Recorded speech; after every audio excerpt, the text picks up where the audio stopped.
අපි මේකේ තියෙන මේ ටෙස්ට් 1 කියන පළවෙනි ප්‍රශ්නේ ගැන කතා කරමු. දැන් ඒකේ තියෙන්නේ match the following pictures with the statements given below. Write the letter of the most suitable picture in the box given against each statement. ඒ කියලා කියන්නේ දැන් මේ ප්‍රශ්නේ අපිට දීලා තියෙනවා පේනවා මේ boxes ටිකක් තියෙනවා. රූප වර්ගයක් තියෙනවා පේනවා. ඒවා letters දාලා තියෙනවා ඒවට. ඊට පස්සේ යට තියෙන statements වගේක්. අපිට තියෙන්නේ ඒ දීලා තියෙන statement එකට ගැලපෙන රූපය මොකක්ද කියලා බලලා අන්නේ අදාළ අකුර දාන්න. හරිද? දැන් මේ ප්‍රශ්නේ මම කරා කියමුකෝ. මම කරා නම් මම මුලින්ම කරන්නේ රූප ටික තමයි මම මුලින්ම බලාගෙන යන්නේ. කියන්නේ මුල් රූපේ ඉඳලා අග රූප වෙනකම් මම මුලින් බලාගෙන යන්නේ. statements දිහා බලන්න යන්නේ. දැන් මුල්ම box එකේ අපිට පේනවා donate කියලා වචනයක් තියෙනවා. තව කාසි වගේක් දානවා පේනවා. හරිද? ඊට පස්සේ දෙවෙනි එකේ පේනවා පාරක් වෙන්න ඕනේ. එලිෆන්ට්ස්ලා දෙන්නෙක් ඉන්නවා. හරිද? ඊට පස්සේ C එකේ පේනවා අපිට බයිසිකල් දෙකක් පේනවා. එක්කෙනෙක් බිම වැටලා ඉන්නවා වගේ එකක් පේනවා. ඊට පස්සේ D එකේ අපිට පේනවා මේ ෆුඩ් ප්ලේට් එකක් තියෙනවා. කෑම ප්ලේට් එකක් තියෙනවා කියලා පේනවා. ඊට පස්සේ E එකේ අපිට පේනවා ගඟක් හරි ඇලක් හරි මොකක් හරි මිනිස්සෙක් ඉන්නවා වගේ බය වෙලා වගේ තව කිඹුලෙක් කෙනෙක් ක්‍රොකොඩයිල් කෙනෙක් ඉන්නවා. හරිද?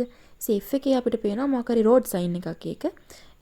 කාර් එකක් බයික් එකක් රූපයක් තියෙන එක ක්‍රොස් කරලා තියෙන කෙනෙක් තහනම් වගේ අයිඩියා එකක් තමයි තියෙන්නේ. දැන් මම ස්ටේට්මන්ට්ස් වලට යන කාලේ මුලින් පික්චර්ස් දිහා බලලා අයිඩියා එකක් ගත්තා මොන වගේ පින්තූර ටිකක්ද තියෙන්නේ කියලා. හරිද? දැන් අපි යනවා ස්ටේට්මන්ට්ස් වලට. දැන් මුල්ම එක තියෙනවා stop. No vehicles are allowed. දැන් අපිට මතකයි vehicles වල මොකක් හරි පින්තූරයක් තිබ්බා. ඒක අපිට කරලම දීලා තියෙනවා. කියන්නේ F එක. හරිද? ඊට දෙවෙනි එක තියෙනවා caution. Elephants are crossing. හරි. දැන් අපිට මතක් වෙනවා දැක්ක තමයි මම එලිෆන්ට්ස් ලගේ රූපයක් තියෙනවා. පටස් ගාලා ගිහින් බලනවා. එලිෆන්ට්ස් ලා මොකේද ඉන්නේ?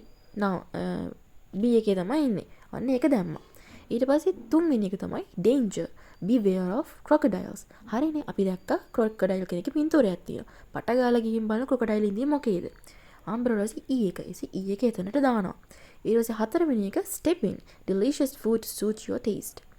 හරිනේ. කැම ප්ලේට් එකක් තිබ්බ මතකයි. ගිහලා බලන පටස් ගාලා කැම ප්ලේට් එක මොකේද තියෙන්නේ? D එකේ තමයි තියෙන්නේ. අන්න ඒකත් අපි ඇඩ් කරනවා. ඊට පස්සේ පස්වෙනි එක තියෙන්නේ be generous. Help needy patients in hospitals. හරිනේ. දැන් needy patients කියලා කිව්වහම කෙනෙක් hospitals වලින් උදව් කරන්න ඕනේ වගේනේ. අපි දැක්ක donate කියලා මොකක් හරි එකක් තිබ්බා. අන්න ඒකේ දානවා. ඊට පස්සේ තියෙන්නේ අන්තිම එක go slow. Accident prone area. කියන්නේ accident prone area කියලා කියන්නේ prone කියලා කියන්නේ අර අනතුරු බහුලව සිදුවේ හැකි අර ඒ වගේ තේරුමක් තමයි තියෙන්නේ.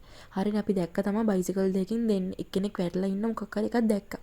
ගිහලා බලනවා මොකද රූපේ. හරිනේ 100ක දිනනවා.